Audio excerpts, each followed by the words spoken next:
¿Qué tal, amigos queridos? Bienvenidos. Comienza Todas las Voces, el debate en la pantalla de Canal 4. A una semana y monedas, diríamos a 12, me dice Viviana Ruggiero, con toda razón. De ese momento, no se imaginan cómo está preparando el canal la transmisión de ese día, que comenzará como siempre muy temprano, con mucha gente trabajando, pero además con mucha gente trabajando con muchísimo fervor, mucho cariño, mucha actitud, porque el día lo vale. Así que estamos preparando una gran transmisión, como lo merece el día de la definición de este ciclo electoral que estará determinando el futuro presidente de la República.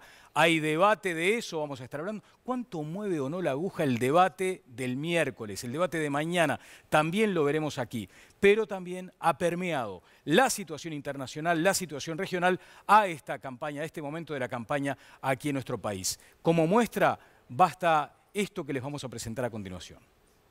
Acuerdo con su postura, los van a censurar y que un canciller va a durar 5 minutos, eso si no es una amenaza, ¿cómo sería, Abreu? Bueno, muchas gracias.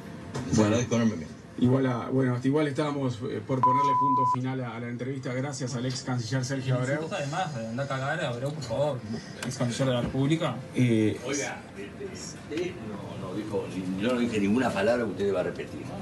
Pero se escuchó al aire. Estamos, lo único que le digo es que usted es un irrespetuoso. Bueno, ese es el nivel de intolerancia. Una línea intercambiar, respeto. Creo y sostengo que lo que planteó Delgado es una amenaza, a decir, si no estamos de acuerdo, le vamos a censurar el canciller y el canciller va a durar 5 minutos. Creo que eso le hace mal a la institucionalidad, creo que incluso está fuera del lugar y creo que no es acompañado por el resto del Partido Nacional y menos por el particular. Pero bueno, quedó claro, Sebastián. De Abreu me sorprende, ¿no? Bueno, esto pasó en el programa Todo Pasa de Océano. Estaban debatiendo precisamente la situación regional, convulsionada, volcánica, para qué vamos a ponerles adjetivos a unas situaciones que ustedes conocen muy bien. Allí estaban Sebastián Agopián, que es además licenciado en Relaciones Internacionales y pertenece al Frente Amplio, y el ex canciller Sergio Abreu. Todo empezó a caldearse cuando se le recordó a Abreu lo que había señalado el senador Álvaro Delgado. ¿Qué había dicho Delgado? Básicamente que en un gobierno frente amplista, sin mayorías parlamentarias, es muy posible que cayera el canciller si no se declaraba, por ejemplo, a Venezuela como una dictadura. Más o menos fue ese el tono. Conrado, ¿cómo te va? ¿Cómo estás, Daniel? Bien, estoy bárbaro. Estuve escuchando hoy de tarde al protocanciller Astori y le fue preguntado esto y repitió exactamente la misma frase que el señor Agopián, que esto es una amenaza. Pero es una cosa tan pintoresca, el grado de distorsión en el sentido de la lógica que les ha provocado esta situación catastrófica en la que van a llegar el domingo 24, los hace decir disparates. Lo que dijo el senador Delgado es una cosa tan razonable. Mire, ustedes durante todos estos años levantaron la mano, incluyendo al diputado Sibila, porque la tenían enyesada y cualquier explicación ponían a favor. ¿Sabe una cosa? Ahora va a haber por lo menos 54 diputados y 17 senadores. Que pueden tirar un ministro, ¿no? Más o menos en esos términos. Exactamente. Te adelantaste con la presentación de uno de los invitados prestigiosos también de esta noche, el señor diputado. Pero enyesado, no, pero él además tiene convicción. Después se lo decís a él. Bueno, después se lo decís a él. Gonzalo Sibila, ¿qué tal? Buenas noches, ¿cómo anda? Un gusto estar acá. Igualmente Gracias para por nosotros. El diputado Sibila es además secretario general del Partido Socialista. Hay una alusión ya de pique, ¿vio? Pero sí, vamos a darle tiempo. No la vamos a tener en cuenta. Bueno, perfecto. Luis Alberto Heber, senador del Partido Nacional. ¿Cómo anda, Luis? Muy bien, un placer y muchas gracias por invitarme. Esta escaramuza del programa de radio, ¿le llamó la atención? También soy secretario general del herrerismo. Secretario general del herrerismo. Está muy bien. Entre secretarios generales. Tiene razón. Sí. Más grande el grupo tuyo, Vino belicoso, Conrado. No, Conrado de lo discúlpeme, les voy a decir, estoy exultante. Exultante por los resultados que vamos a ver después de las encuestas. Sí, Gabriel, ¿cómo te va? Muy bien. ¿Te va bien? Sí. Con esto de Conrado, ¿te va mejor o peor? Digamos, en tu estado anímico. Mi estado anímico no depende del estado anímico de Me Conrado imaginé. nunca. Como buen bolche, si la realidad no se parece a lo que ellos aspiran, peor para la realidad. ¿Qué te pareció lo de la reacción del programa de radio, Gabriel? Me llama la atención en un hombre como Abreu, que es un hombre bastante medido, me llamó la atención, sinceramente. Creo que está muy encarajinado el debate de la campaña por muchas cosas. Y creo que hay definiciones políticas de estos días de la campaña electoral que son diametralmente opuestas en torno a la situación de América Latina, pero me parece que no daba para cómo reaccionó. Voy a ir con Florencia Alonso en un minuto. Viviana, ¿querías hacer algunas precisiones? Me parece que, no, para poner del otro lado de la balanza, acabamos de tener una imagen que vale mucho y que viene de los candidatos a la presidencia de Luis Lacalle Pou y de Daniel Martínez en la Beneverit, y me parece que es una imagen que es como contrapeso de esto que acabamos de ver hoy en Todo Pasa. De hecho, la producción había preparado, si ya lo tenemos, me parece que lo que acaba de decir Viviana es clave en este momento de la campaña, porque esto de la radio fue una escaramuza, pero no hay quien pueda bancarse 3 minutos en las redes sociales. Están tremendas. ¿Twitter está? Twitter está, digamos, ahí me parece, yo en algún momento había imaginado a Twitter como aquello de la feria de Tristán Narvaja, ¿viste? Y que era, ¿no?, esas voces amistosas, amigables, donde había de todo, ¿no? En Tristán Narvaja había de todo, pero más o menos se podía transitar. Hoy no alcanzás a recorrer, si Twitter es Tristán Narvaja, a los primeros 20 metros te vas. Esta es la imagen que decía Viviana Ruggiero, ¿no? Acá hay un momento donde la Beneverit conmemora la noche de los cristales rotos, un episodio, bueno, no hay que detallar lo que significó aquello, como una primera muy fuerte escaramuza para la aniquilación del pueblo judío. Bueno, y se conmemora con este candelabro de las 7 luminarias. 6 son encendidas por sobrevivientes, hay una que se reserva para alguien de fuera de la comunidad. Acordaron los candidatos, tanto Lacalle Pou como Martínez, que lo iban a encender juntos. Así que esto en este momento de la campaña me parece sumamente relevante, hay que ponerlo de manifiesto. Sí, tal cual, creo que sí. Y el rector de la Universidad Católica. El rector de la Católica, exactamente, Conrado. Buena esa precisión, ese apunte. Heber, ¿qué le pareció esta reacción del ex canciller Abreu? No entendí mucho en el video cuál es la ofensa, por qué se levantó, quizás hubo algún comentario que le molestó. Pero nosotros, a mí me gusta la polémica. Yo le decía a Gonzalo antes de empezar, tengo como norma ser duro con las ideas, pero suave con las personas. Digo, hay que respetar la opinión distinta. Pretendo convencer incluso a Gonzalo de que la solución, el cambio, es bueno para el país, es bueno para la democracia, que nos da un refresque de la rotación de los partidos en el poder, que es bueno. No es indispensable ni necesario, creo que es bueno. El otro día publicábamos además un documento interno dirigido a los dirigentes del Frente Amplio, donde se ponía el acento, el énfasis en la necesidad de moderar un poco el discurso, si uno va a convencer a quien no lo votó en octubre, no puede estar en esa especie de ofensa permanente, ¿no? ¿Te llegó el documento, Gonzalo? Sí, yo creo que más que moderar el discurso, porque no se trata de modificar las convicciones ni las ideas, es cómo nos relacionamos con los demás en un momento en el que estamos transitando una campaña electoral que obviamente polariza, porque hay 2 opciones, y 2 opciones bien definidas, que son 2 proyectos de país, y yo creo, como estaba escrito también en ese documento, que no podemos alimentar, que ningún militante, que ningún formador de opinión, no importa a qué se dedique, puede alimentar el odio o el ataque personal, ¿no? Yo creo que se trata de discutir ideas, comparto totalmente esto que decía recién Luis Alberto Heber, se trata de discutir ideas, de debatir sobre los proyectos de país, sobre lo que pensamos cada uno de nosotros, sobre nuestros valores y nuestras convicciones, pero no de descalificar al otro. Claro, lo que sucede también es que la gente se pregunta, bueno, pero este documento tiene fecha de caducidad, o sea, pasa la elección del domingo, 24 de noviembre, y dejamos de tender puentes y volvemos entonces a esa crispación. No, no debería tenerla. De hecho, muchos de nosotros, si bien somos firmes en la defensa de nuestras ideas y nuestras convicciones, hacemos de eso un ejercicio cotidiano, ¿no? En no descalificar y no generar una cultura del odio en la sociedad. Yo creo que eso es importante, se tiene que mantener, y creo que es una contribución muy grande que los partidos políticos a sus militantes los alienten en una etapa en la que se tiende a polarizar y en la que los ánimos se crispan, a no entrar en ese juego. Quiero ir tanto con eso es verdad, Daniel, pero también es cierto que empieza a encrispar la campaña cuando se dicen cosas que no son ciertas. No lo digo por Gonzalo. Pero hay dirigentes, el otro día yo lo vi al senador, creo que salió electo, Enrique Rubio, a decir que si gana el Partido Nacional vamos a bajar salarios y por lo tanto jubilaciones. Bueno, decía Vergara también. No pueden ser tan burdos y además subestimar la inteligencia de los uruguayos. No se puede decir esas cosas. Digo, ¿quién en el mundo quiere bajar salarios o jubilaciones? No hay modelo que de alguna manera justifique esa situación. Eso es un ataque y una mentira que nosotros la tenemos. Pero ese es el temor que hay en el Frente Amplio. El temor. Sí, a ver, uno puede pensar en base a la historia y en base a cómo se han practicado ideas similares en otros lugares, que eso va a suceder. Yo creo que no es una ofensa decirlo. Obviamente está en todo su derecho los dirigentes del Partido Nacional decir nosotros eso no lo vamos a hacer. Y si se da el caso de que el Partido Nacional gane la elección, nosotros estamos trabajando para ganar nosotros, pero si ese fuera el caso, obviamente vamos a estar todos observando y controlando, como también lo ha hecho el Partido Nacional con nosotros, que las cosas que decimos en la campaña electoral después se cumplan, porque en otros países ha sucedido que se ha dicho no, eso es terrorismo, eso es meter el miedo, y después pasó. Sí.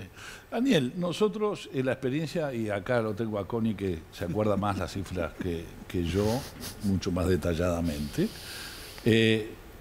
tuvimos y heredamos un gobierno en el Partido Nacional con 6% de déficit y con el 120% de inflación. Cuando lo bajamos al 42... 36, 40, entre 36 y 40. 36 y 40. Lo que hicimos fue darle poder adquisitivo al salario. Y hubo un aumento real de las jubilaciones, como nunca se vio, porque aplicamos la Constitución, pero las pagamos.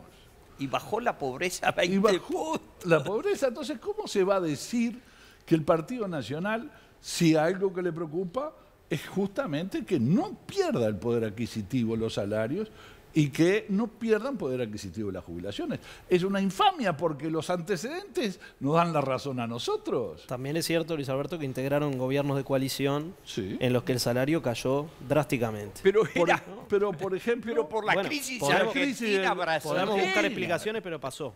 Bueno, pero y lo estaba fogoneando el Partido Nacional, Gonzalo, por Dios. Quiero ir con Jimena, pero antes un comentario sobre estos asuntos, Gabriel, no te quiero dejar fuera de esta discusión. No, yo creo que en el programa anterior hacíamos el debate sobre la crispación de la campaña y que no, creo que la campaña está crispada en algunos casos, sin ir más lejos. Ahora yo iba a comentarte, Daniel.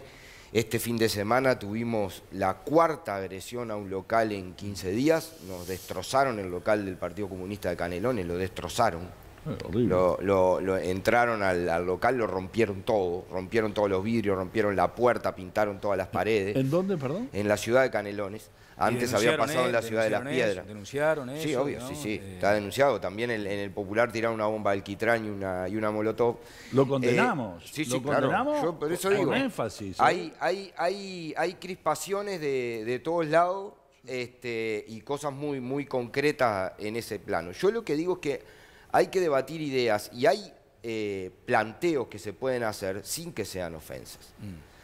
O sea, hay planteos en el caso, por ejemplo, en el caso que debatimos el programa pasado, el compromiso con mi país, que es el compromiso programático de la coalición, es cierto que no contiene las precisiones que contenía el programa del herrerismo, porque es lo vimos, era un tema más general, pero plantea, por ejemplo, en concreto, levantar todas las observaciones de la OIT. Levantar todas las observaciones de la OIT, en el caso de los consejos de salario, lo decía yo ayer, implica limitar la negociación colectiva, limitarla a negociaciones por empresa solamente y no por rama, y además basar solo en los salarios mínimos y no en los salarios generales. Uno puede, sin atacar nada, sin atribuir intenciones nefastas ni malévolas, decir que esa práctica puede conducir a que se deteriore el poder adquisitivo de los salarios. Y creo que eso es legítimo y no implica crispar, implica discutir. Sigue el debate ahora, pero quiero ir con Jimena Sabaris. También quiero hablar del otro debate, ¿no? Del de mañana. Jimena, ¿cómo te va? Buenas noches. Muy bien, Daniel. Muy buenas noches para todos. Un gusto saludarlos este martes de Todas las Voces. Quiero decirles que ya están abiertas las líneas de comunicación entre ustedes y nosotros para que puedan opinar sobre el debate de esta noche. Hoy les preguntamos en nuestro sondeo de Twitter en @todaslasvoces4. Mañana hay debate presidencial. ¿Usted cree que este intercambio entre Daniel Martínez y Luis Lacalle Pou va a incidir en su voto? Pueden votar hasta el final del programa. Estaremos compartiendo los resultados y también los mensajes que ustedes nos envían. Bueno, notable. Rapidísimo, porque hoy tenemos menos tiempo que el habitual, así que tenemos que andar a toda velocidad. Connie, ya sé que te vas a quejar de eso, pero ¿qué querés? Me acaban de decir eso. Hablaron los candidatos sobre el debate de mañana. A ver. No, voy a dormir siesta, ¿no? Tranquilidad. ¿Mañana se reúne con sus técnicos para ver si lo pueden ayudar en algo o no? Ya está. Ya lo que hicimos, ya lo hicimos. Lo que había que hacer, lo hicimos. ¿La estrategia va a ser la misma en este debate que en el anterior? O... No, porque cambia el sistema, es mucho más abierto. Por suerte, porque el otro fue medio libretado demasiado. ¿Te gusta más este? Dale.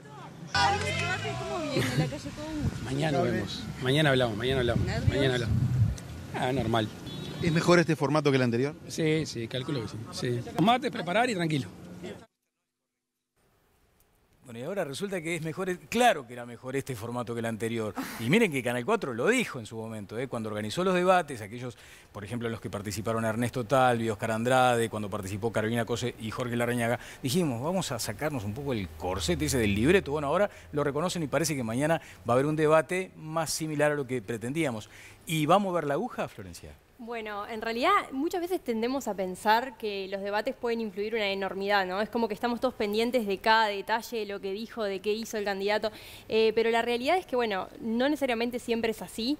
Nosotros, desde Opción Consultores, después del debate que se hizo, bueno, antes de la primera vuelta, le preguntamos a los uruguayos en una encuesta qué les había parecido el debate y en realidad lo que recogimos fue que el 56% declaró que el debate no influyó para nada en la decisión que ya había tomado. El 56%. Es decir, más de la mitad de la gente dijo que no había influido. Después hay un 41% que dijo que le reafirmó su posición. Es decir, que ya tenía una posición tomada y que después de ver el debate lo convenció más ese candidato.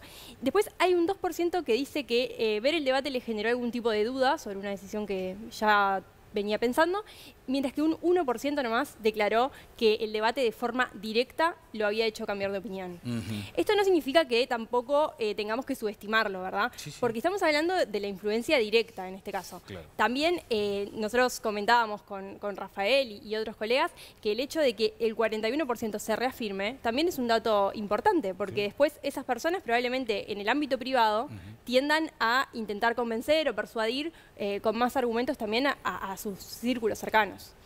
Yo no creo que mueva mucho la aguja, pero también es cierto que ahora hay una distancia más corta. Hablábamos con Florencia antes de comenzar y claro, por más que mueva un poquito, bueno, puede ir inclinando la balanza. Sí, vamos a ver los numeritos después. Y habrá, seguramente ya está, ustedes están en conocimiento, habrá también bloques, segmentos por ejes temáticos. El tema internacional estará. Y allí, en principio, ¿cuál debería ser la postura que asuma Lacalle Pou sobre el tema regional, por ejemplo, Luis? Nosotros no tuvimos... Estás hablando de Bolivia, digamos.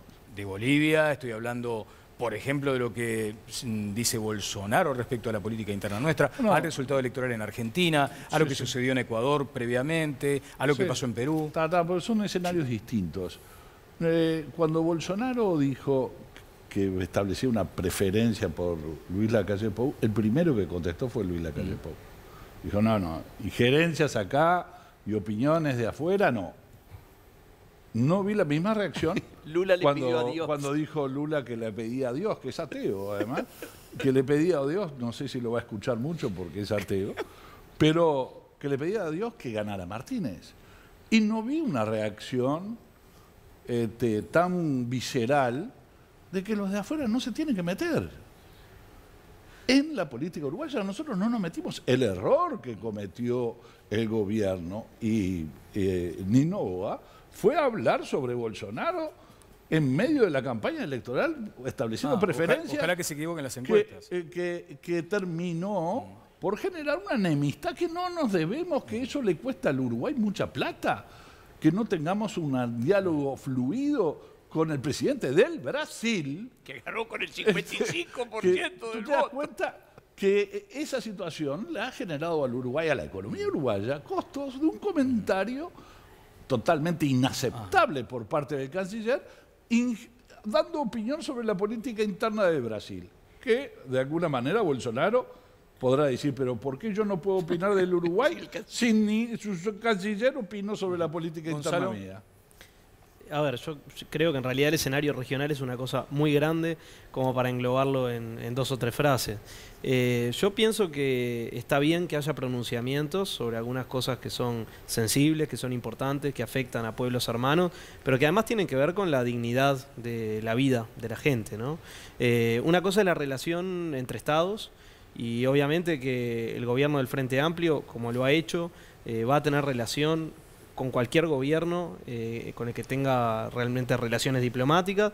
Uruguay ha tenido, ¿no?, un vínculo muy fluido con todos los países del mundo, con los países de la región, ha logrado abrir mercados como no lo habían logrado otros gobiernos, pero además construir una diplomacia realmente muy potente y muy positiva para el país. Pero eso no quiere decir que no tengamos opinión política, que es una cosa diferente, y Daniel Martínez hoy es el candidato a la presidencia, no es todavía el presidente de la República, y hay algunas cuestiones que obviamente son muy sensibles.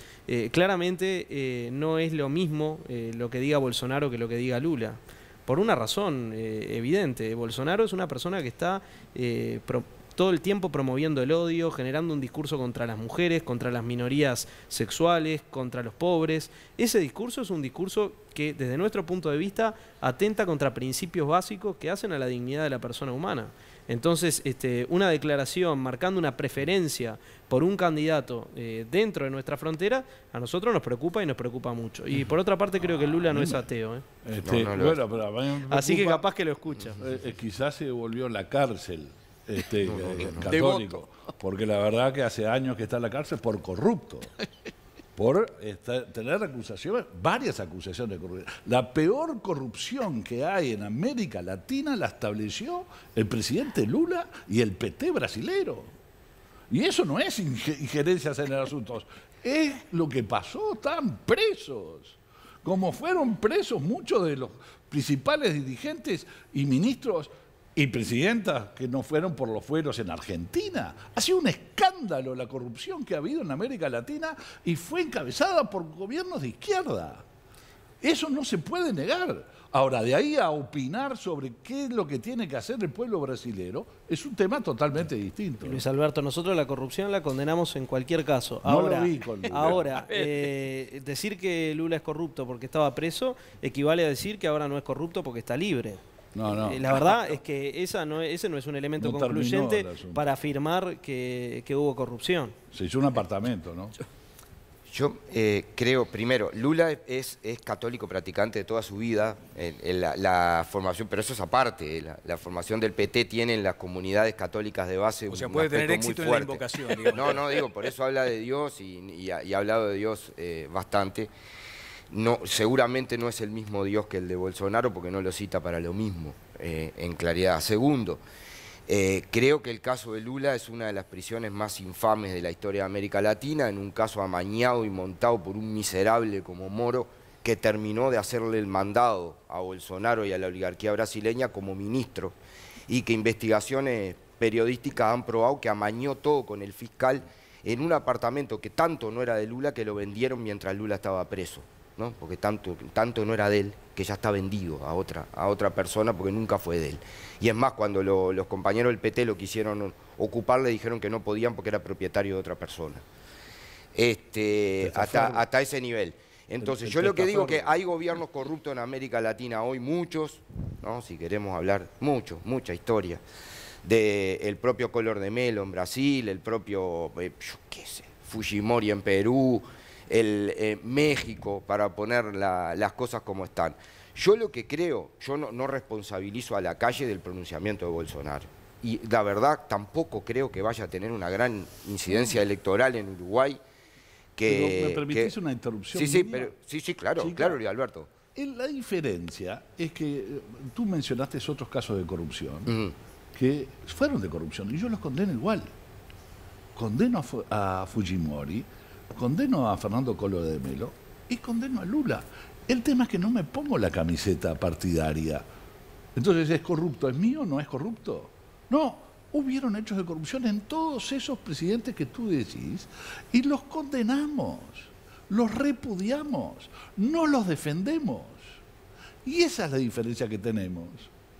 Porque ustedes defienden a capa y espada y dicen que es inocente, que es una persecución, y vemos los bolsos en Argentina, contándolos en máquinas de contar dinero, y ahí que es otro también concedía la interrupción, Luis. Está muy bien. Yo creo que la corrupción es un fenómeno estructural. ¿Pero Lula es corrupto? Yo creo que no. Por eso yo defiendo en el caso de Lula que creo que fue una infamia el montaje que lo hicieron y que fue todo para sacarlo de la elección y que ganara Jair. Y le pagaron el mandado a Sergio Moro nombrándolo ministro al otro día de lo que terminó. Ayúdame con la gestión de los tiempos, por favor, Gabriel. Perfecto, perfecto. A ver, esto es pintoresquísimo y siempre volvemos sobre lo mismo.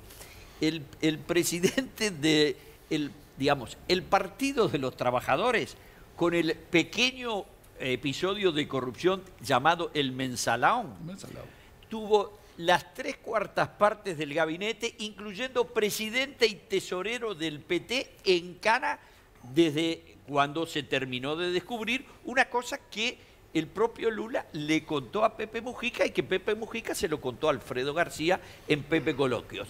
Acá, para conseguir unas leyes, tuve que comprar a una cantidad de gente. Bueno, lo que compraban era el agente publicitario, etcétera. Pero eso era los niños de pecho, porque después vinieron los corruptos de la gran dimensión y tuvimos el famoso lavallato, en donde los que compraron incluyeron a toda América Latina, con la excepción del Uruguay, lo que habla muy bien del Uruguay, pero por supuesto compraron a los delincuentes corruptos de Venezuela, que son los reyes de la corrupción, a los corruptos del Puerto Mariel, a Fidel Castro, es decir, a los esbirros de Fidel Castro, por supuesto a la gente de Correa, a todos los delincuentes del Perú, y sumo y sigo. Entonces, y esta gente que se supone, porque uno tiene que creerle, yo estoy sentado delante del diputado Sibila, que dice que él coincide con Luis Alberto Heber, pero yo que tengo guardado, hoy no traje porque no vine con esas cosas, tengo los tweets del Gonzalo Sibila elogiando al candidato, ¿cómo se llamaba? El señor Scioli, candidato de la delincuente Cristina Kirchner. Entonces, digo, yo los tengo guardados, porque soy juntapapeles. Difícilmente haya elogiado a Scioli porque no me generaba tampoco demasiada simpatía. Los tengo guardados. Pero más allá de eso, mañana. Eso, Conrado, sí me expresé desde mi posición partidaria como militante, entendiendo que esa candidatura era mucho mejor para la Argentina que la de Macri. Y lo de Macri ha sido un desastre absoluto, con crisis económica, social, pobreza, desempleo. Y a Macri lo festejaron y lo celebraron muchos. Yo no sé, no sigo tu Twitter. Yo entre ellos. No sigo tu Twitter. No sigo a Conrado, pero lo voy a tener que empezar a seguir. Lo voy a tener que empezar a seguir. Lo voy a tener que empezar a seguir. 28.281 está muy bueno. Pero lo voy a empezar a seguir, así le sumo uno más. Pero, a ver, muchos celebraron y festejaron el triunfo de Macri porque se sentían identificados con sus ideas. Y hacen referencia a que, bueno, algunos apoyamos a otros candidatos que desde nuestro punto de vista, obviamente, no iban a conducir a la Argentina este desastre, con la gente desempleada, en la pobreza absoluta, con una emergencia alimentaria. Terminaron con una emergencia alimentaria al gobierno. Eso es lo que festejaron. Bueno, tengo que hacer una pausa. Luego de ella tengo los datos de las encuestas, así que vamos a plantearlo para después de la pausa, se me ocurre, pero si la producción me lo dice ahora, lo metemos ahora, porque hubo 3 empresas que ya publicaron sus datos, pero también, Viviana, para contextualizar, porque empezamos hablando de Bolivia y como que no hablamos de Bolivia. No hablamos de Bolivia. No hablamos de Bolivia.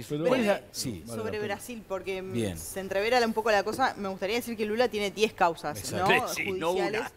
Y además de todo, que ahora quedó en libertad por un tema jurídico, ¿no? De que después de una sentencia en segunda instancia no está acabado todo el proceso judicial. Con otros 5.000 presos, más o menos. Sí, ¿no? Exacto. Y de un sistema con 4 instancias. No es porque se haya determinado que es inocente en esta causa particular del apartamento en Guarujá. De Bolivia, ¿cuál es la actualidad? Bueno, hace algunas horas nada más, la senadora Yanine Áñez se autoproclamó presidenta de Bolivia. ¿Por qué se autoproclamó? Porque no había quórum en el Congreso boliviano para efectivamente que se hiciera esta designación. No había quórum porque quienes responden a Evo Morales no asistieron a la sesión y Yanine Áñez se autoproclamó presidenta interina. Ella dijo que lo hacía para convocar a elecciones lo antes posible. Evo Morales, a través de su cuenta de Twitter, que ya está en México, aterrizó hoy en México después de un periplo de 15 horas. Bueno, dijo un viaje con turbulencias, ¿no? Eso sí, que literalmente. Que se consuma el golpe más artero y nefasto de la historia. Golpe que antes estuvo precedido de un fraude que derivó en el golpe. ¿Es golpe o fraude? Lo quiero también comentar con los... Para usted, Luis Alberto, ¿qué es? Sí, claro. ¿Me permite? Sí. Porque me están... Que tenemos que ir a cortar. No, tengo que ir con Jimena Savaris y después voy con su opinión. Perfecto.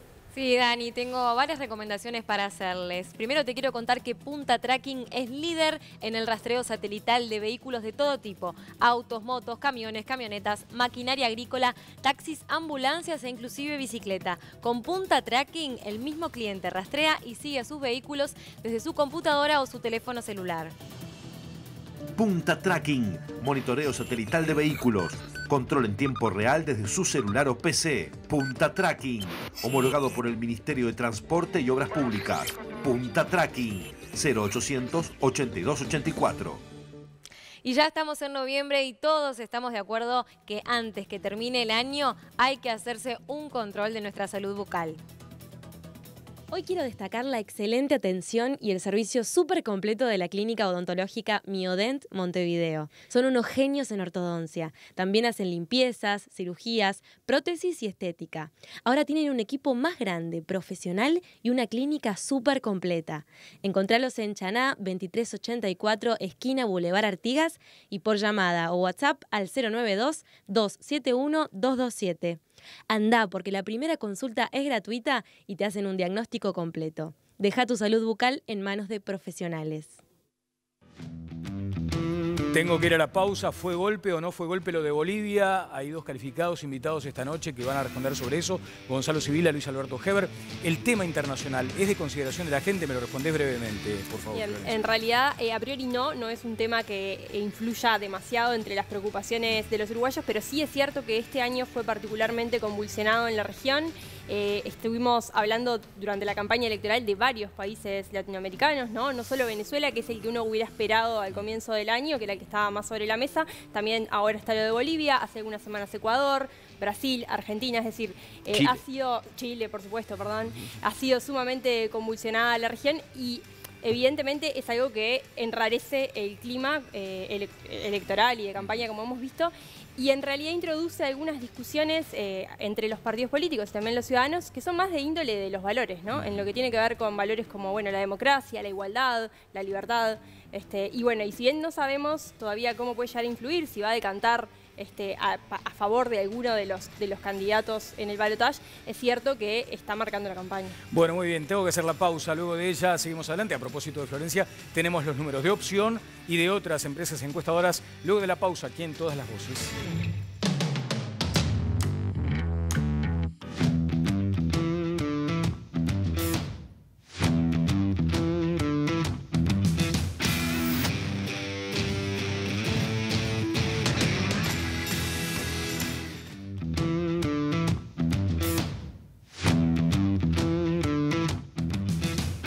Estamos de regreso, seguimos en Todas las Voces. Quedó pendiente la consideración del senador Luis Alberto Heber sobre la situación en Bolivia y fundamentalmente si es un golpe o no. Bueno, pero nosotros tenemos que decir varias cosas con respecto al tema de Bolivia.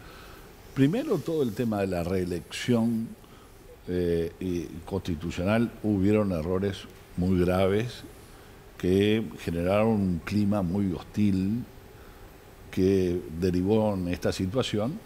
Después vino fraude. Un fraude electoral. Pero además el fraude no fue dicho por la oposición, fue manifestado y comprobado por una delegación de la OEA, que vino, que fue llamada por el propio Evo. Evo es el que pide. Incluso el candidato de oposición la cuestionaba a la comisión que iba a hacer la auditoría electoral. Y termina diciendo cosas gravísimas. Hubo fraude y no había garantías. Hay ruptura institucional, también digo.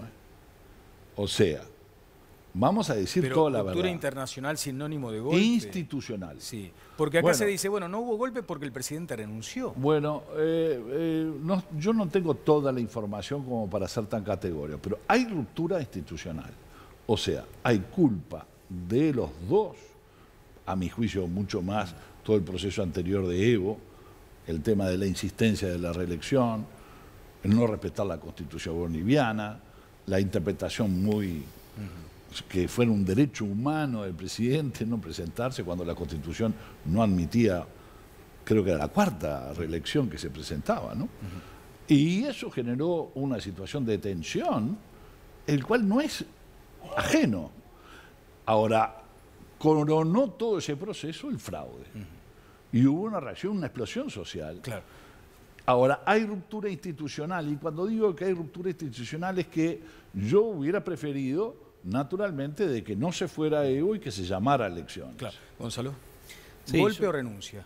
A ver, creo que el orden en el que se dicen las cosas también es importante, porque yo voy a hacer algunas consideraciones sobre cosas que decía recién Luis Alberto, pero en segundo lugar. En primer lugar, quiero decir que en Bolivia hubo un golpe de Estado. Esto no lo dicen exclusivamente partidos de izquierda o gobiernos con un signo progresista o popular o como le queramos llamar, sino que lo dicen personalidades, técnicos, políticos de distintas miradas, ¿no? Ayer lo decía Ernesto Talvi acá en Uruguay, pero escuché a la ex canciller de Macri, Susana Malcorra, explicar con muchísima claridad los motivos por los cuales era un golpe de Estado. En primer lugar, se interrumpe un mandato vigente. Es decir, Evo Morales fue electo hace 5 años, sin ninguna sospecha de fraude, sin ningún cuestionamiento sobre las elecciones, sin ningún cuestionamiento sobre la reelección, porque se hizo según lo que estaba establecido expresamente en la Constitución, fue electo y su mandato terminaba en enero. Ese mandato fue interrumpido. Segundo, el mandato no es interrumpido ante la Asamblea Nacional, que es lo que corresponde. Él tiene que irse, independientemente de que la carta la dirige a la Asamblea Nacional, la carta de renuncia, él tiene que irse y tiene que irse incluso del país porque su vida corría peligro. Y además hay una amenaza, y una amenaza de la fuerza pública, una amenaza de las Fuerzas Armadas, una amenaza de la policía que le sugieren al presidente que se tiene que ir. Es como que a vos te sugieran en la calle que le des la billetera con un revólver en la cabeza. Eso no es una sugerencia, eso es una imposición y eso se llama acá o en cualquier lado golpe de Estado y me parece que decirlo es muy importante y decirlo en primer lugar es muy importante. Lo segundo tiene que ver con consideraciones que Luis Alberto hacía recién, algunas de las cuales podemos compartir. Y con valoraciones sobre otros temas. A ver, yo podría haber arrancado hablando de los logros sociales, económicos del gobierno de Evo Morales. En estos días se ha hablado de eso, ¿no? Porque hay en el fondo también de este golpe y en las formas violentas y fascistas que ha tomado este golpe, militares, racistas, clasistas, que estamos viendo con casas prendidas a fuego, con violencia sobre los indígenas. Hay mucho de todo eso que se logró en estos años y que se quiere mandar para atrás. Pero no empecé hablando de eso. Y tampoco empecé hablando de lo otro que también quiero mencionar, que es que evidentemente el gobierno cometió errores y, desde mi punto de vista, algunas desviaciones. Yo creo que la interpretación que se hace, que le permite a Evo o que avala a Evo a presentarse nuevamente como candidato, es una interpretación muy forzada, no la comparto, pero no justifica ni relativiza un golpe de Estado. Y lo de la OEA no fue un informe que dictaminara un fraude, fue un informe que además se conoció antes del tiempo que estaba previsto por una razón política, que habla de una serie de irregularidades o posibles irregularidades en la elección y que tiene como consecuencia que Evo Morales diga, convoco otra elección, porque además antes dijo, lo que diga la OEA, que se sabe que no es amiga de Evo Morales, va a ser vinculante, lo voy a tomar como vinculante. Ahora, Gonzalo, lo que tú mencionabas, citabas a Malcorra. Malcorra también, en esa manifestación, Malcorra, ex canciller de Macri, manifiesta que también hubo fraude, ¿no? O sea, del mismo modo que dice que hubo golpe, entiende que hubo fraude electoral. Digo porque, hay ¿no? opiniones distintas que se pueden tener sobre eso. Yo creo que para determinar que hubo un fraude o no hubo un fraude electoral, hay que tener pruebas, evidencias. Hay un informe que establece muchas dudas sobre el proceso de la elección. Bien. Ahora, ¿qué hizo el presidente sobre eso? No fue decir, bueno, sigamos así nomás. No, convoquemos otra elección. Es más, ese informe no ponía en duda que Evo había ganado la elección, sino la diferencia entre uno y otro. No dijo, convoco la segunda vuelta de nuevo, porque ya se sabe, en todo caso, que yo gané la elección. Dijo, hagamos toda la elección de nuevo y discutamos quiénes se pueden presentar. Evo es un cachafaz, absolutamente un cara rota incalificable. cuando torció y hizo lo que hacen todos los dictadores de izquierda de América Latina, que es organizar nuevas constituciones para perpetuarse en el poder, consiguió extender una cosa que no estaba en la constitución boliviana. Ahora, como se le pasó el tiempo, porque él empezó tirando cohetes porque ligó un momento excepcional, como el gobierno de Tabaré Vázquez primero, con la cotización internacional de las materias primas. Y entonces reventó la guita. Es más, el Palacio Quemado, que es la Casa de la Presidencia, que es una construcción del siglo XVI, donde están siempre los presidentes de Bolivia, tiene atrás un rascacielos de 29 pisos, en donde los 6 últimos pisos, este atorrante, se hizo la triple suite con escritorio y conexiones con el mundo. Una vergüenza. Ahora, en el año cuando se puso a votación entre los ciudadanos la norma que establecía la reelección tercera, los ciudadanos bolivianos ganaron 52-48 y por lo tanto él dijo, perdí. Y al día siguiente dijo, me voy a presentar al Tribunal Constitucional. ¿Y saben lo que hizo? Dijo, pues yo quiero decir que como me han restringido mis derechos humanos. Es como si en el Uruguay el presidente, alguien de 32 años se presentara a la Suprema Corte y dijera, me han restringido mi derecho humano a aspirar a la presidencia. Mi amigo, la Constitución dice que el presidente de la República tiene que tener 35 años. Vos no podés ser. Y este rostro igual consiguió con la gente que él puso en ese tribunal, porque como lo hacen todos, como lo hace Maduro, como lo han hecho Correa y todas las cosas, y entonces después todavía fue a la elección y cuando se dio cuenta que perdía, ayúdame, rompió todos los papapeles y sacó. Te pido lo mismo, Connie, que me ayudes porque ya nos tenemos que ir en un ratito nada más. Gabriel, estoy refrescando la historia del cachafaz de Evo Morales. Bien, voy a tratar de ayudarte y de ser breve con un tema que es altamente complejo. Empiezo por decir que no hay manera, cuando tiene pico, tiene alas, camina y hace cuacuá, es pato, ¿no? Entonces, esto es un golpe de Estado. Hubo un comandante en jefe del ejército que le dijo al presidente que se fuera, hubo una policía que se acuarteló y hubo un señor que se llama Camacho, nazi, fascista, racista de Santa Cruz, que es el que está al mando, el que entró al famoso Palacio Quemado que adora Connie, con una Biblia y dijo, la Pachamama acá no va a entrar nunca más. Y empezaron a quemar las banderas indígenas. Hubo una alcaldesa, compañera, amiga, a la que yo quiero mucho, de una ciudad de Bolivia, a la que secuestraron, le cortaron el pelo, la pintaron de rojo, la orinaron entre 500 valientes blancos de Santa Cruz y la quisieron obligar a renunciar a Evo. Los ministros que renunciaron de Evo, renunciaron muchos porque tenían su casa quemada y sus familiares secuestrados y los hijos amenazados por este fascista de Camacho.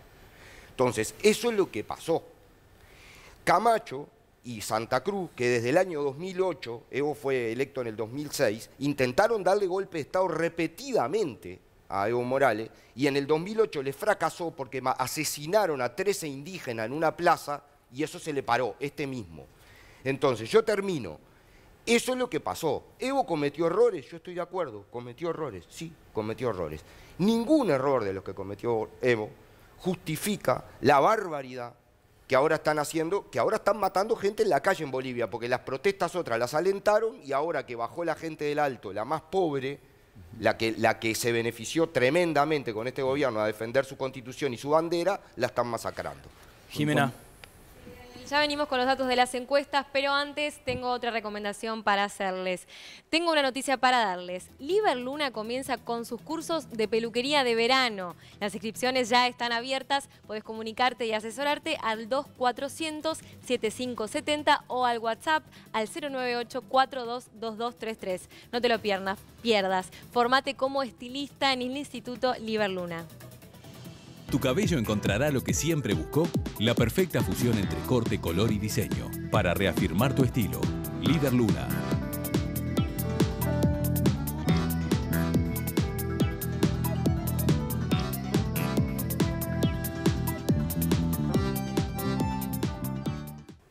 Y te cuento de noviembre en Óptica Brioso, multifocales con tecnología Freeform, antirreflejo y armazón desde 7.490 pesos y fotocromático desde 11.900. En Óptica Brioso encontrás el producto que estás necesitando al mejor precio del mercado. Óptica Brioso en Montevideo, en San José 1260, teléfono 2902-5051 y en la ciudad de Canelones 33518. El teléfono es 433-23506. Óptica Brioso, con 13 años de trayectoria, se renovó con todo. Los esperamos en nuestro nuevo local de San José 1260 entre G y Yaguarón. Un local más cómodo, 100% accesible, con la atención y el servicio de siempre. Los mejores productos y precios del mercado. Consulte a nuestro teléfono 2902-5051 por promociones y descuentos especiales. Óptica Brioso es servicio diferencial. Y venimos con lo que nos estabas pidiendo, Daniel, y nuestro público también estaba esperando. Los últimos datos de intención de voto de las 3 principales encuestadoras de nuestro país, Opción, Equipos y Radar. Vamos a ver cuáles son estos últimos datos. Según Opción Consultores, el Partido Nacional tiene una intención de voto del 47%, el Frente Amplio 42%, No Sabe No Contesta 6% y en blanco o anulado un 5%. Por otro lado, Equipos, 48% le da al Partido Nacional, 42% al Frente Amplio, 5% No Sabe No Contesta y 5% anulado o en blanco. Y por último, Grupo Radar, 49,6% al Partido Nacional, 42,5% al Frente Amplio, 4% No Sabe No Contesta y 3,9% en blanco y anulado. Bueno, no quiero meterme en otro lío con aquello de la penca, Conrado.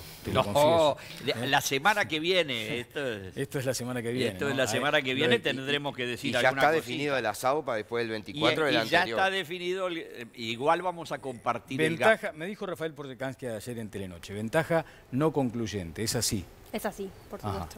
Sí, nosotros, ¿qué significa eso? Lo que queremos decir con esto es que, bueno, en nuestra investigación, como comentaba Jimena recién, tenemos 5 puntos de diferencia de Luis Lacalle Pou sobre Daniel Martínez. Eso significa que claramente hay una ventaja de lo que viene a ser la coalición multicolor por sobre el candidato del Frente Amplio, pero que es una ventaja que no es lo suficientemente significativa como para que nosotros entendamos que este final está cerrado. Entendemos que es una ventaja, pero que no es concluyente, que todavía puede revertirse. Es cierto que para que esto suceda, y creo que lo comentaba también ayer Rafael en Telenoche, debería suceder algo que no es tampoco tan sencillo, que es que haya, digamos, una especie de traspaso de votos de personas que hoy dicen que van a votar a Luis Lacalle Pou hacia Daniel Martínez. ¿Por qué? Porque solamente tenemos un 6% de personas que se declaran indecisas. Y nosotros estimamos que los indecisos se van a comportar de una manera bastante similar para ambos candidatos. Por lo tanto, es necesario que para que esta ventaja no sea concluyente haya por lo menos 2 puntos que pasen del candidato Lacalle Pou hacia Martínez. Bueno, ¿cómo ven estos números los políticos invitados? Es como el espejo retrovisor. Uno siempre los mira, pero el camino uno lo va haciendo hacia adelante, ¿no? No es preso de mirar el espejo, porque si no te das de frente con un muro, no ves la curva, ¿no? Entonces las encuestas las vemos, las atendemos, a algunas le creemos más que a otras, pero me parece que uno tiene que seguir en la propuesta, llegar con su propuesta. Nosotros hacemos una propuesta muy clara, de 13 puntos, compromiso para el cambio. Queremos hablarle a la gente, no dedicarnos a la crítica del otro candidato, hablar de la crítica, criticamos la situación y las soluciones que nosotros le queremos buscar o encontrar a los problemas que tienen los uruguayos, planteándonos un Uruguay que debe ser distinto de lo que pasa en Bolivia, de lo que pasó en Argentina, de lo que pasa en Brasil, de lo que, bueno, ni que hablar de lo que pasa en Venezuela, ¿no? O sea, pero que si gana el Frente Amplio hay riesgo de que haya una situación.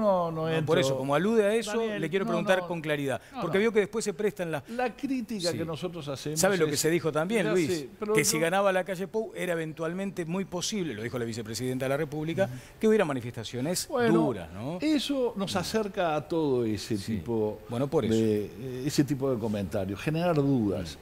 Acá, se gane o se pierda, se va a aceptar el resultado. el gobierno pacíficamente y nosotros pacíficamente. Eso es el sistema uruguayo. Y eso es lo que nosotros tenemos que tener. Acá no hay una grieta, no hay una separación. Hay modelos distintos de país. Gonzalo. No, me parece muy importante esto último. Nosotros tenemos un sistema electoral muy garantista, transparente. Hemos construido condiciones de estabilidad en el Uruguay durante todo este tiempo. Eso es una conquista de la sociedad, del conjunto de la sociedad. Así que vamos a la elección con la certeza de que la gente es la que va a resolver qué es lo que quiere para el país. Nuestra tarea es comunicar cuál es el proyecto del Frente Amplio, las propuestas que tenemos sobre los temas que más preocupan a la gente, el empleo, la seguridad, la vivienda, los temas que en definitiva nos preocupan a todos los ciudadanos y las ciudadanas, y también discutir con un proyecto que consideramos que no es bueno para el país. Las encuestas las miramos, obviamente que son un elemento que tenemos en cuenta, que consideramos, pero no hacemos política en función de encuestas. Claro. Hacemos política en función de nuestras ideas. Y sí quiero decir algo, Daniel, que tiene que ver con la discusión anterior y con esto que decía Luis Alberto ahora también. Es muy importante que las fuerzas políticas del Uruguay nos posicionemos claras frente a algunas cosas, ¿no? A mí la verdad me preocupa y me alerta escuchar a un Manini, un partido militar, diciendo las Fuerzas Armadas de Bolivia y la policía en Bolivia se pusieron del lado del pueblo y por eso este señor Evo Morales se fue. Justificar un golpe de Estado militar de esa manera, viniendo además de quien viene, me parece absolutamente preocupante. Y bueno, eso también es parte de la situación que vive el Uruguay. Yo no pongo en esa bolsa a otros, ¿no? Ahora es muy importante que los que tenemos convicciones democráticas nos pronunciemos con claridad sobre estas cosas. Bueno, pero en eso Gonzalo entra en un terreno en donde nos obligan a salir, ¿no? Como decía la murga, ¿no? ¿Por qué? Y bueno, ¿y Venezuela? ¿Y Cuba? Todos milicos, Venezuela, del primero al último. Sobre Venezuela, todos Luis Alberto. milicos, todos milicos, del primero al último, todos los ministros. Tu candidato dijo que había una dictadura. Y nosotros emitimos una declaración. ¿Y tú no? ¿Cómo no? Emitimos una declaración, varias declaraciones sobre Venezuela donde hacemos referencia a la situación en Venezuela. Desconocieron el Parlamento, una institución, viene desconociendo, pasándose por arriba del Parlamento. No hay una democracia en Venezuela, muy claramente. Ahora, 24 horas dicen, hay golpe de Estado. Bueno, yo dije, bueno, esperen un poquito, vamos a ver, ¿esto es una transición para llamar al pueblo a votar? No, si es un mes, 2 meses para llamar al pueblo a votar, yo hubiera preferido que no se fuera Evo y que fuera Evo quien dirigía. No soy boliviano y no sé si no existía, como debe existir, falta de garantía, porque Evo es gran responsable de la situación que se está viviendo en Bolivia. Ahora, Venezuela, Gonzalo, no se me puede venir a decir a mí que hay que pronunciarse claramente sobre temas democráticos cuando ustedes han justificado la dictadura de Venezuela. Mujica sale a decir, cuando viene el atropello a los estudiantes y a la gente en la calle, como una gracia, cuando hay muertos en la calle, no sé, lo que yo digo sobre las tanquetas es que no hay que pararse adelante de las tanquetas. Pero vos que fuiste estudiante y manifestante, si un líder de otro país viene a decir que frente a la manifestación legítima y democrática que tienen los estudiantes y los trabajadores en Venezuela de manifestar en la calle, lo pasan por arriba con tanques, ¿cómo va a haber un líder de otro país de decir no hay que pararse delante de la comparto esa declaración, Luis Alberto, pero lo que me parece que hay una intención de desviar el tema. No, ¿cómo porque desviar? Hay una situación concreta de un golpe militar y policial que sucedió ahora y hay un integrante de la coalición que está disputando con el Frente Amplio del Gobierno que sale a decir que las Fuerzas Armadas y la policía se pusieron del lado del pueblo. Y esa es la explicación que le da al golpe. Entonces, yo lo que aspiro es que los que no piensan eso, que estoy convencido que vos no lo pensás, lo digan abiertamente, expresamente, y que en la discusión pública en el Uruguay quede claro que las fuerzas democráticas de este país nos posicionamos de una determinada manera frente a algo tan flagrante, tan claro, tan evidente, como la interrupción de un mandato constitucional por la amenaza de Fuerzas Armadas y de Fuerzas de Seguridad que están prendiendo fuego a la gente, pateándola en la calle. O sea, estamos hablando de cosas muy graves. Y se desvía y se elige otro tema. Esa es la parte que no entiendo, más allá de que pronunciamientos sobre Venezuela tenemos escritos, declaraciones. Voy a decir sobre la encuesta, ¿no? En este último bloque hemos discutido de las últimas cosas. Si algo faltaba para ver que fue un golpe de Estado de Bolivia fue el comunicado de Trump apoyando a las Fuerzas Armadas, ¿no? Todos sabemos que Estados Unidos es el único país de América que no tiene golpe de Estado, pues no tiene embajada de Estados Unidos que lo organice, ¿no? Sobre las encuestas, creo, primero, lo discutíamos la semana pasada, claramente la calle Pou arranca este segundo balotaje con ventaja. Claramente tiene una posición de ventaja y es una diferencia con respecto a los balotajes anteriores con cómo lo encara el Frente Amplio, sin duda. Claramente está el Frente Amplio peleando en estos días en una situación de una campaña electoral que es la más difícil desde que tiene el gobierno nacional, y creo que eso hay que decirlo, no la más difícil de la historia, ¿no? El Frente tuvo campañas mucho más difíciles que esta, pero sí en este caso. Ahora, ¿qué es lo más interesante de estos números? Donde puede haber una diferencia, un punto más, un punto menos, es si uno hace la sumatoria aritmética, que la calle lo hacía bien al empezar el compromiso, le daba 53%. ¿Está bien? Bueno, en política esto demuestra que la aritmética no es así, o sea que hay una movilidad de votantes. La gran incógnita política de estos días es hasta dónde se va a dar esa movilidad de los votantes. ¿Cuánto va a lograr mantener la calle Pou de los candidatos que lo apoyaron y cuánto logra captar el Frente? Yo lo que rescato de estas encuestas, manifestando que claramente va en ventaja la calle Pou, es que hay una movilidad de los votantes que no responden automáticamente a la definición de sus líderes, que fue inmediato. La gran incógnita, debate, esta campaña que viene y lo demás, es cuánto logra mover la aguja eso. Conrado.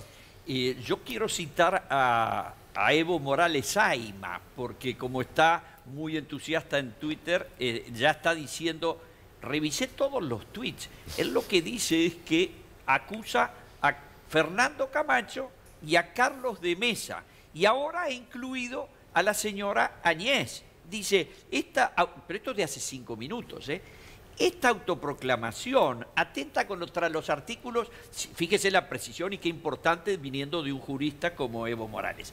Artículos 161, 169 y 410 de la Constitución del Estado, que determina la aprobación o rechazo de una renuncia presidencial, la sucesión constitucional sobre presidencia del Senado de Diputados y la supremacía del Parlamento. Bolivia sufre un asalto al poder del pueblo.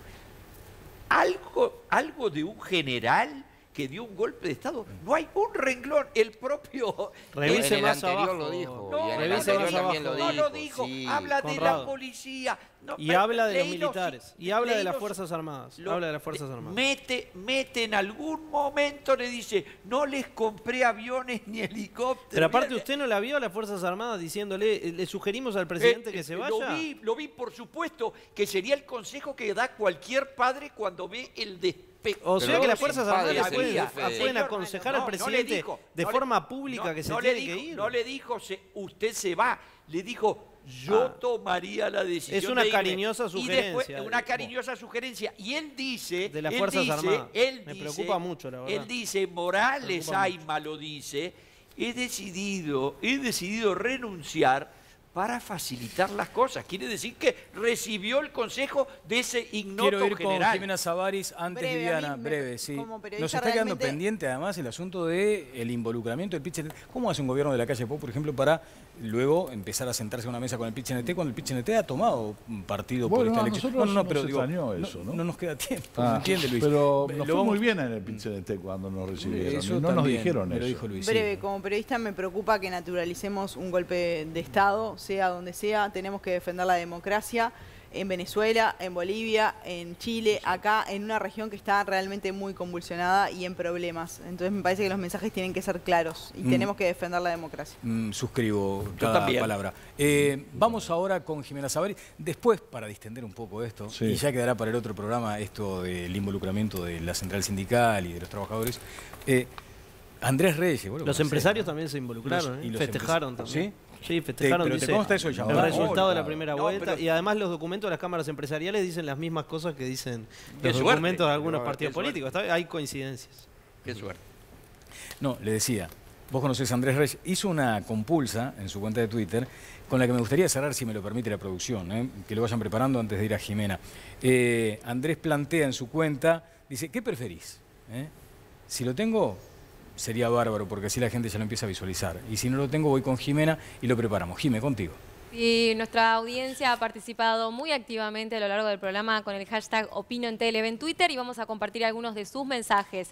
Por aquí nos escriben sobre si el debate influye en la votación. Aquí dicen poco. Al uruguayo en general le importa poco eso. Basta con mirar las encuestas y ver a la calle primero. Domingo opina, no. La gente ya tiene decidido el voto. El debate de mañana no suma ni resta. Y Guillermo opina, el 6% de indecisos, según las últimas encuestas, puede cambiar la balanza como generar mayor diferencia. Y ya estamos por cerrar el programa, así que vamos también a cerrar nuestro sondeo de esta noche, donde justamente les preguntábamos si afecta o no en la votación de nuestros televidentes y los usuarios de Twitter el debate que ocurrirá mañana entre Daniel Martínez y Luis Lacalle Pou. Un 22% dicen que incidirá en la votación, un 70% cree que no será así y un 8% dice que no sabe. Muchísimas gracias, como siempre, Jimena, por tu trabajo. Acá tengo, Andrés Reyes es un tipo extraordinariamente creativo, inteligentísimo, y plantea algo sumamente... Yo no sé si esto es para reírse o para preocuparse, pero dice, por ejemplo, plantea dos posibilidades. ¿Qué preferís? Pregunta. A, que tu equipo gane el clásico del domingo 5-0 y que al domingo siguiente tu candidato pierda el balotaje. Y la opción B, que tu equipo pierda el clásico 5-0, pero que el 24-11 tu candidato se imponga en la segunda vuelta. Y tengo los resultados, porque no se ven allí, me dio el boca de urna por interno. ¿Qué indica esto? Que la opción A recoge un 45%, la B un 55%. Un empate ahí, pero debería inquietar. Pero un resultado tiene 5 años de consecuencia y el otro, se puede revertir por en eso el próximo clásico. Por eso debería ser preocupante, ¿no? Pero se está diciendo que es más politizado que futbolero, entonces. Sí. También. Ese sí. Casi. También. Sí. Bueno, señores, el otro martes va a faltar menos todavía y además vamos a tener ya muchos hechos políticos de aquí a una semana. A todos, muchas gracias como siempre por la gratísima compañía. Que pasen todos muy bien.